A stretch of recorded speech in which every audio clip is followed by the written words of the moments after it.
Shalom, shalom, amada bendita do Senhor. Aqui um abraço bem apertado aqui, pertinho. Glória a Deus pela sua vida. Estamos aqui para compartilhar a palavra de Deus no devocional e hoje é Gênesis capítulo 40. Gênesis capítulo 40, a gente vai já começar essa leitura, mas antes eu quero dizer que você nasceu para dar certo. Que Deus fez você com toda a propriedade, para empoderar você, para dizer sim, você nasceu para dar certo, sim, você é uma bênção, você foi feita pelos pensamentos de Deus, Ele planejou, projetou você e projetou para dar certo, e nenhum plano de Deus dá errado, nenhum plano de Deus é infalível, você é muito projetada por Deus para dar certo, então você vai dar certo em nome de Jesus. Se ainda não deu, vai dar. Fique tranquila, fique calma, continue perseverando no Senhor, continue com fé em Deus, porque vai dar certo em nome de Jesus. Amém? Eu vou te convidar para a gente orar, para chamar a presença do Espírito Santo, para a gente começar o nosso devocional. Vamos orar? Querido, amado Espírito Santo, eis-nos aqui, estamos aqui, Espírito Santo, declaramos que nós somos tuas, nossa mente, nosso coração, cativos à tua voz, à tua palavra. Queremos te ouvir, te obedecer. Fala conosco, Santo Espírito, em nome de Jesus. Ministra-nos, Senhor, traz revelação do alto. Queremos, Senhor, ser empoderadas por Ti, Pai, aprender da Tua palavra, Pai. Ter, Senhor, autoridade, Deus, para falar, Senhor, sobre a Tua palavra. Então, nos ensina hoje, nos ministra hoje, nos traz revelação hoje, em nome de Jesus. Amém. Glória a Deus. Capítulo 40 do livro de Gênesis, que começa assim. Algum tempo depois, o copeiro e o padeiro do rei do Egito fizeram uma ofensa ao seu senhor, o rei do Egito.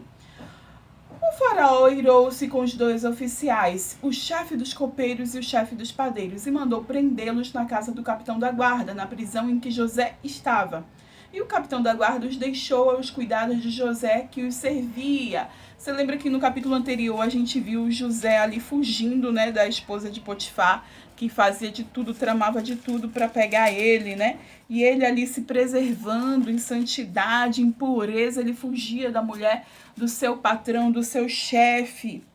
Ele foi assediado pela mulher de Potifar, mas ele conseguiu escapar dela. Agora, sim, Deus tem planos e projetos em tudo, né? Quando Potifar soube do que José tinha feito, né, do que a mulher disse que ele fez, ele lançou ele na prisão. Ele poderia ter mandado executar, sabia? Poderia ter mandado matar José. Só que, de repente, não é a primeira vez que a mulher de Potifar faz isso. De repente, as pessoas já falavam, né? Já sabiam um pouco da fama dela, então viu que não era caso para a execução de José, né? E também Deus tinha um plano na vida de José, mandou ele para a prisão do rei, né? Dos que o rei mandava para a prisão. E ali, quando José chegou na prisão, você lembra que no capítulo anterior a gente viu 3 vezes a Bíblia falando, e o Senhor estava com José, e o Senhor esteve com José, e o Senhor está com José, e o Senhor estava ali com José o tempo todo, e ele teve a graça ali, né, do carcereiro, do chefe da prisão, que ele comandava tudo, ele fazia tudo, assim como ele fazia na casa de Potifar também, que ele gerenciava tudo, né? Então ele também ajudava o pai dele, lembra? Jacó foi mandar recado para os irmãos. E Deus forjando e preparando o caráter de José para chegar a ser o governador do Egito. Deus está nos preparando, Deus está forjando o nosso caráter, está nos colocando ali em teste de fogo, refinando como ouro, e nós precisamos ser aprovadas. E agora o rei ficou chateado, né? O faraó ficou chateado com o padeiro, com o copeiro, mandou eles para a prisão, e ali o carcereiro deixou esses dois aos cuidados de José. José cuidava das coisas, né? Cuidava de tudo, e também começou a cuidar dos 2 servos do rei que estavam presos. Vamos continuar aqui? Depois de certo tempo, o copeiro e o padeiro do rei do Egito estavam na prisão. Sonharam. Cada um teve um sonho, ambos na mesma noite, e cada sonho tinha sua própria interpretação. Quando José foi vê-los na manhã seguinte, notou que estavam abatidos, e por isso perguntou aos oficiais do faraó, que também estavam presos na casa do seu senhor: por que hoje vocês estão com um semblante triste? José cuidava deles. José percebeu que eles não estavam bem. Os dois tinham tido uma noite péssima, sonhos terríveis, não estavam entendendo nada. E aí eles foram e contaram os sonhos para José, né? José cuidava deles, então era importante que eles estivessem bem.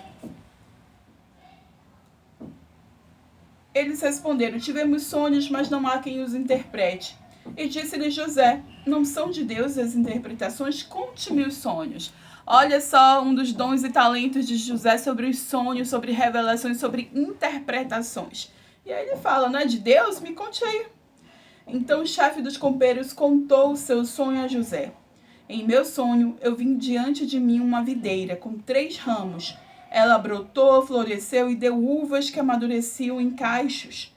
A taça do faraó estava em minha mão. Peguei as uvas e as espremi na taça do faraó e os entreguei em sua mão. E disse-lhe José: esta interpretação dos três ramos são 3 dias. Dentro de 3 dias o faraó vai exaltá-lo e restaurá-lo à sua posição, e você servirá a taça na mão dele, como costumava fazer quando era seu copeiro. Quando tudo estiver indo bem com você, lembre-se de mim e seja bondoso comigo. Fale de mim ao faraó e tire-me desta prisão, pois fui trazido à força da terra dos hebreus e também aqui nada fiz para ser jogado neste calabouço.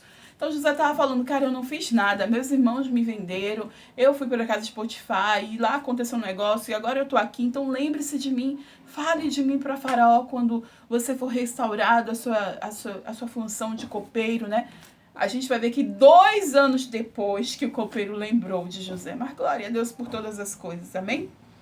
Versículo 16. Ouvindo o chefe dos padeiros essa interpretação favorável, disse a José: eu também tive um sonho. Sobre a minha cabeça havia 3 cestas de pão branco. Na cesta em cima havia todo tipo de pães e doces que Faraó aprecia. Mas as aves vinham comer da cesta que trazia na cabeça. E disse José: esta é a interpretação. Há 3 cestas são 3 dias. Dentro de 3 dias o faraó vai decapitá-lo e pendurá-lo numa árvore, e as aves comerão a sua carne. Misericórdia, você saber de uma interpretação dessa, né? 3 dias depois, era o aniversário de Faraó e ele ofereceu um banquete a todos os seus conselheiros. Na presença deles, reapresentou o chefe dos copeiros e o chefe dos padeiros. Restaurou a sua posição o chefe dos copeiros, de modo que ele voltou a ser aquele que servia a taça do faraó. Mas ao chefe dos padeiros mandou enforcar, como José lhes dissera em sua interpretação. E o chefe dos copeiros, porém, não se lembrou de José. Ao contrário, esqueceu-se dele.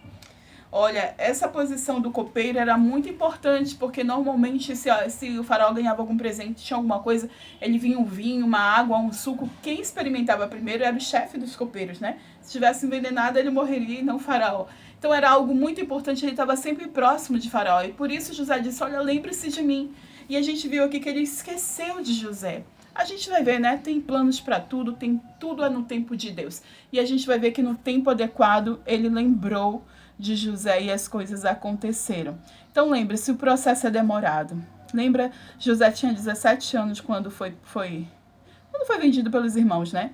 E a gente vai ver quanto tempo se passou até que aconteça o que Deus tinha planejado para a vida dele. Tem um tempo, amada, tem um tempo de Deus forjar o caráter, tem um tempo de a gente aprender para não ficar andando em círculos, não ficar no game over e voltar para a mesma fase. Tem um tempo para todas as coisas. A gente precisa aprender a esperar o tempo de Deus, aceitar o processo e ser aprovada. Amém?